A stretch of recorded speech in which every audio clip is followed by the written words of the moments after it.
सीखने से पहले अकाउंटिंग के बारे में सीखना होगा, ठीक है? कि अकाउंटिंग क्या होती है, कैसे काम करती है, ठीक है?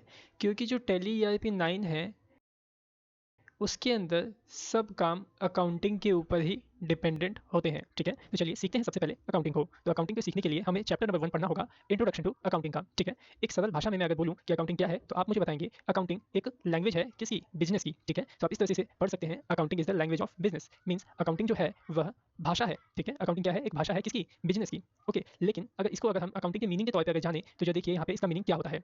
तो जो समझने की कोशिश करिएगा, जो आपकी अकाउंटिंग है, वह एक सिस्टमैटिक प्रोसेस है। किस चीज़ का प्रोसेस है? ज़रा वो समझिए यहाँ पे। जो अकाउंटिंग है आपके आइडेंटिफाई, मेजरिंग, रिकॉर्डिंग, क्लासिफाइंग और समराइजिंग और इंटरप्रेटिंग और कम्युनिकेशन फंक्शन, इस तरह से जो ये सारे आपके यहाँ टॉपिक्स आप देख रहे हो, इन्हीं सबका एक सिस्टमैटिक प्रोसेस है, ठीक है? अब अकाउंटिंग के अंदर जो पहला वर्ड यहाँ आया है आइडेंटिफाइंग, अब आइडेंटिफाइंग क्या है? ज़रा वो समझिए, ठीक है? अकाउंटिंग के अंदर पहले ये एक बात ये भी समझिए कि अकाउंटिंग के अंदर होता क्या है? अकाउंटिंग के अंदर जो भी आप लेन या देन करते हैं, उसको रिकॉर्ड करने का काम किया जाता है सही तरीके से, ठीक है? अब वो रिकॉर्ड कैसे होता है? वही चीज़ यहाँ पे प्रोसेस में लिखी गई है कि सबसे पहले जो भी लेन-देन हुआ है, उसको पहचानो कि वो किस तरीके की लेन-देन है, बिज़नेस है या फिर नॉन बिज़नेस है, ठीक है? मेजरिंग, दूसरा क्या है यहाँ पे? मेजरिंग। मेजरिंग का मतलब ये होता है कि जो आपका लेन-देन हुआ है, उसका कीमत क्या था, उसका वैल्यू क्या था, ठीक है? फिर उसके बाद जो भी आपने लेन-देन किया है, उसको रिकॉर्ड किया गया, ठीक है? फिर क्लासिफाई किया गया। क्लासिफाई का मतलब ये होता है कि जो आपने लेन-देन किया है, वो किस कैटेगरी में आता है, ठीक है? फिर उसको समराइज़ करके रखने का काम भी किसके अंदर आता है? अकाउंटिंग के अंदर ही आता है। तो जो आगे के जो कुछ टॉपिक्स हैं इसमें, वो सारी चीज़ें आप थोड़ी देर के बाद समझ जाएँगे आगे की वीडियोज़ के अंदर, ठीक है? तो अभी फिलहाल सिर्फ़ आप इतना समझिए अकाउंटिंग क्या है? अकाउंटिंग एक सिस्टमैटिक प्रोसेस है, जो भी आप लेन-देन करते हो, उसको रिकॉर्ड करने का, ठीक है? और आप ये भी कह सकते हो accounting is a language of business, ठीक है? बाकी अगर आप हिंदी में पढ़ना चाहें, तो यहाँ पे हिंदी में भी पढ़ सकते हैं, ओके?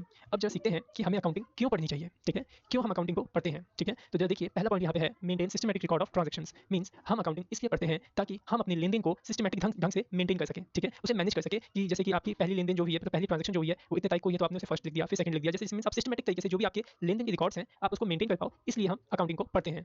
सो यहाँ पे देखिए दूसरा पॉइंट है असर्टेनिंग प्रॉफिट और लॉस। इसका मतलब ये होता है अकाउंटिंग को हम इसलिए भी पढ़ते हैं ताकि हम ये पता लगा सकें कि हमारी कंपनी के अंदर कितना प्रॉफिट और कितना लॉस हुआ है, ठीक है? थर्ड पॉइंट ये है, थर्ड पॉइंट में लिखा है असर्टेनिंग फाइनेंशियल पोजीशन, मीन्स आप अकाउंटिंग के माध्यम से ये पता लगा सकते हैं कि जो आपकी कंपनी है, अभी मार्केट में किस फाइनेंशियल पोजीशन पे वो खड़ी है, मीन्स उसकी फाइनेंशियल पोजीशन क्या है मार्केट में, उसकी वैल्यू क्या है आपकी कंपनी की, वो भी आप अकाउंटिंग के माध्यम से पता लगा सकते हैं, ठीक है? और हम अकाउंटिंग इसलिए भी पढ़ते हैं ताकि कोई भी धोखाधड़ी मीन्स कोई भी फ्रॉड आपकी कंपनी में ना हो पाए, ठीक है? सो ये 4 पॉइंट है, इसलिए हम अकाउंटिंग को पढ़ते हैं, ठीक है? अब जरा आगे सीखते हैं यहाँ पे अकाउंटेंसी के बारे में कि अकाउंटेंसी क्या होती है, ठीक है? सो यहाँ पे जैसे कि डेफिनेशन लिखी है अकाउंटेंसी की, the knowledge of how to make accounting is called accountancy. इसका मतलब ये है कि लेखांकन बनाने के तरीके के ज्ञान को अकाउंटेंसी कहा जाता है। मतलब अकाउंटेंसी क्या है?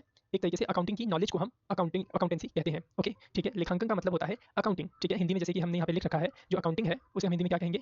लेखांकन, ठीक है? तो अकाउंटेंसी के प्रोसेस को जानने के तरीके को हम क्या कहते हैं? अकाउंटेंसी कहते हैं। समझ में आया? अगर नहीं आया तो एक बार समझिए अकाउंटेंसी क्या है? जो भी आप अकाउंटिंग करते हो, मीन्स जो भी आप अकाउंटिंग सीखते हो, उसी के सीखने के तरीके को आप क्या कहोगे? अकाउंटेंसी कहोगे, ठीक है? सो आज का ये फर्स्ट चैप्टर था हमारा अकाउंटेंसी के बारे में और अकाउंटिंग के बारे में, तो आप इसे सही से एक बार रीड आउट कर लीजिएगा और अच्छे से पढ़ लीजिएगा। अगर